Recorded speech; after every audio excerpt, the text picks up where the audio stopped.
तुकाराम महाराज म्हणतात की जो नेहमी विठ्ठलाचं हरीचं नामस्मरण करतो तोच खरा सुखी आहे. आणि म्हणून काय म्हणतात, सर्व सुखा अधिकारी मुख्य उच्चारी हरिनाम, सर्वांगी तो सर्वोत्तम मुखी नाम हरीचे, ऐसे उभविली बाहे वेदी पाहे पुराणी, तुका म्हणे येथे काही संदेह नाही भरवसा.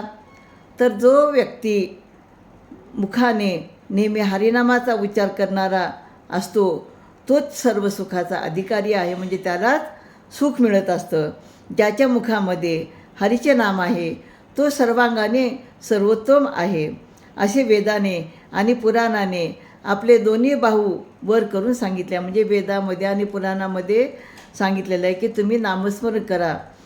तुकाराम महाराज म्हणतात येथे कोणत्याही प्रकारचा संदेह येत नाही, मी जे काही सांगतो त्यावर तुम्ही भरोसा ठेवा. म्हणजे तुकाराम महाराज म्हणतात की वेदामध्ये पुराणामध्ये नामस्मरण करा हे सांगितलेलं आहे आणि तेच मी तुम्हाला सांगत आहे. आणि म्हणून तुम्ही नामस्मरण करा आणि आपल्या जीवनाचं सार्थक करा, असं या अभंगातनं सांगतात. रामकृष्ण हरी.